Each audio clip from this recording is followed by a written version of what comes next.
वालदा हमारी कई प्रोग्राम को कंडक्ट कर चुकी हैं, कंप्लीट कर चुकी हैं, जो बहुत खुलूस के साथ दिल्ली से अपने खर्च पे आती हैं। मैं वसीम राशिद से मेरी मुराद है।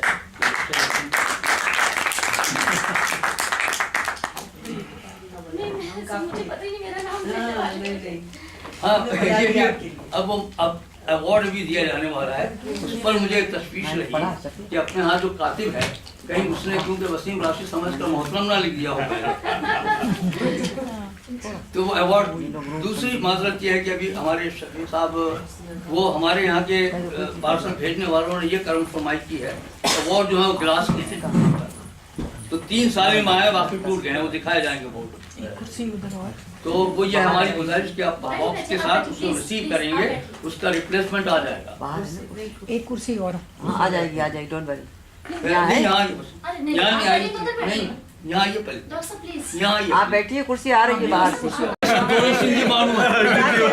उर्दू में कही है हमारे हम सब ज़बानें बोलते हैं। अच्छा हम समझ गए लाशारी साहब को शारी साहब को बोलो,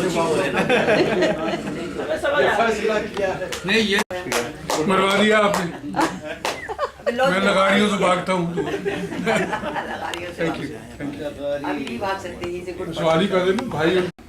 जी। हाँ, तो 85 में यहाँ 50th एनिवर्सरी हुई थी, जिसको कैन लिविंगस्टन ने सपोर्ट किया था। आई होप कि आप में से अक्सरियत कैन लिविंगस्टन को अगले साल वोट देगी। तो उसमें जो लोग शरीक हुए थे, मैं अपनी किताब में एक तस्वीर छापी है, मुल्क राज अनंत, फैज अहमद फैज, फारिग बुखारी और आसिम काजमी साहब, बख्श लैल पुलिस साहब उसका हिस्सा थे। मैं अब दावत देता हूँ हमारे जो आलैंड से तशरीफ लाए हैं और बहुत अच्छे प्यारे दोस्त और भाई हैं, कई एक दफ़ा पहले मुलाकात है, आज दूसरी है, लेकिन उम्मीद है कि अंदर जल्दी मुलाकात हुआ करेगी। एहसान दानिश साहब, एहसान सहगल साहब, आप भी देखें, एहसान दानिश, एहसान सहगल साहब से।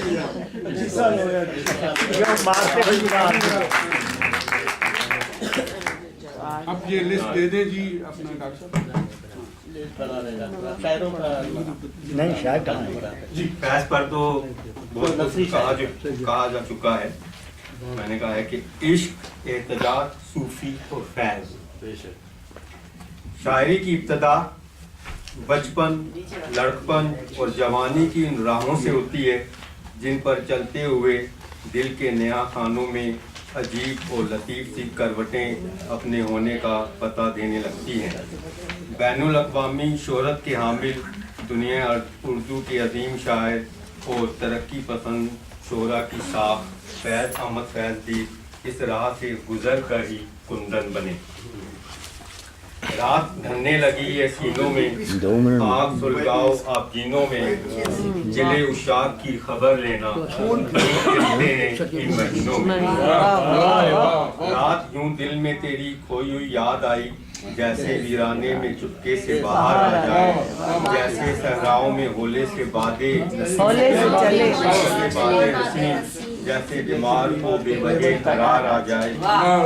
आके कुछ दिल की सुना लें, आप मोहब्बत के गीत गा लें, आके थोड़ा सा प्यार कर लें, हम जिंदगी ज़रनिगार कर लें। इश्क का जज्बा रूह और एहसास को बेदार करता है और यही एहसास दिलों में दुखी इंसानियत के लिए दर्द पैदा करता है और इस दर्द से इनकलाब और एहतजाज की राहें खुलने लगती हैं। एहतजाज और इनकलाब सिर्फ तलवार ही से नहीं बल्कि कलम से भी बर्पा होता है और फैज़ इसी कलम काफिला के मीर थे।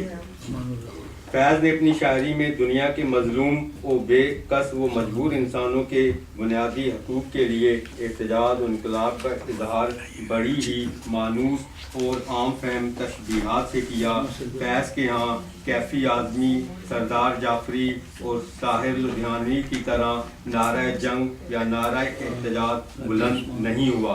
फैज़ ने अपने विजदान को बरोए का लाकर ठहरे ठहरे और चुपते चुपते अंदाज में अपने एहतजाज को बड़ी शगुफ्तगी के साथ शायरी में समोया है। तरक्की पसंद शायरी नारेबाजी, फनी बेरा रवि और अखलाकी कजरवी के सबब बदनाम हुई थी। لیکن فیض نے ان تمام باتوں سے اپنی شاعری میں عموماً گریز کیا. انہوں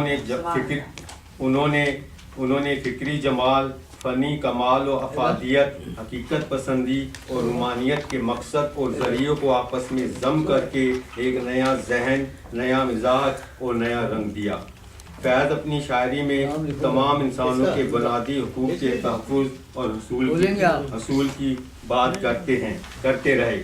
معتبر نقاد شہزاد منظر مرحوم نے ایک دفعہ بھارت کے شہر کلکتہ میں فیض پر منعقدہ ایک سیمینار میں تقریر کرتے ہوئے جب فیض کو ایک روایت پسند شاعر قرار دیا تو وہاں موجود سوشلسٹ کامریڈ صاحبان حیران اور پریشان ہو گئے.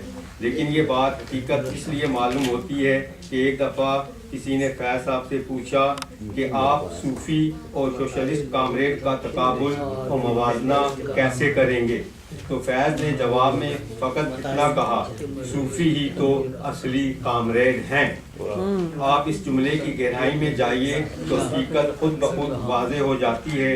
اور ویسے بھی فیض کا صوفیوں سے بہت گہرا تعلق تھا اور فیض صوفی بابا ملنگ کے منظور نظر بھی تھے. فیض نے اپنی اعلیٰ تہذیبی قدروں کو ہمیشہ پیش نظر رکھا اور نوع انسان اور پوری دنیا کے امن کا پرچار کرنے والوں میں شامل تھے. احمد فیض نے اپنی شاعری میں صرف انقلاب پسندی کی بات نہیں کی ہے بلکہ انہوں نے اس کی ذہنی طور پر قیادت بھی کی ہے. زندگی کے نظام اور اقدار کے طریقوں کو بدلنے کے لیے فیض نے اپنی شاعری میں تمام رعایتوں اور گنجائشوں سے فائدہ اٹھا کر اشتہاروں میں اپنے پیغام کو بیان کیا ہے اور وہ اپنی راہوں اور منزل سے بخوبی واقف بھی ہیں. فیض کی شاعری میں جہاں عشق و حسن، آزادی، دکھی انسانیت اور نظام اقدار کے موضوعات ہیں وہاں عظمت انسان کا ذکر بھی ملتا ہے. فیض کے ان چند اشعار کو دیکھیے جنہیں پڑھ کر فیض کے فکری ربط، ذہنی تنظیم، فلسفہ حیات اور ضابطہ اقدار کو سمجھنے میں مدد ملتی ہے. ہم پر ورشے روح و قلم کرتے رہیں گے، جو دل سے گزرتی ہے رقم کرتے رہیں گے. بتائے لوح و قلم چھن گئی تو کیا غم ہے، کہ خون نے دل میں ڈبو لیے انگلیاں میں نے. کیونکہ یہ داغ اجالا، یہ شب گزیدہ سحر، وہ انتظار تھا جس کا یہ وہ سحر تو نہیں. ابھی گرانی شب میں کمی نہیں آئی، نجات دیدہ و دل کی گھڑی نہیں آئی. چلے چلو یہ بھی پن میں نے لیا، منزل نہیں آئی. بلو ہے فیض ایک ایسی شاعر ہے جن کا کلام قلیل ہے لیکن اس میں الفاظ کی تراکیب اور ترجین و بندش میں جو خون جگر صرف کیا گیا ہے وہ فنی آرائش کا جیسا اہتمام ہے وہ جلیل ہے جو کسی اور ترقی پسند شاعر کے ہاں نظر نہیں آتا. فیض احمد فیض کو ہمارے شعراء نے عموماً نظم کا شاعر سمجھا ہے لیکن فیض کی شاعری کا مطالعہ کرنے سے بات واضح ہو جاتی ہے کہ ان کی استاد دوا غزل سے زیادہ ہم آہنگ ہے.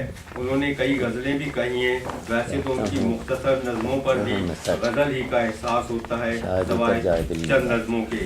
مجموعی طور پر فیض کی شاعرانہ زبان نہ صرف رانائی، نغمگی اور دلکشی لیے ہوئے ہے بلکہ انتہائی مؤثر بھی ہے. شکریہ. واہ ماشاءاللہ. بہت شکریہ احسان سیفل صاحب. کیا جب تک یہ لسٹ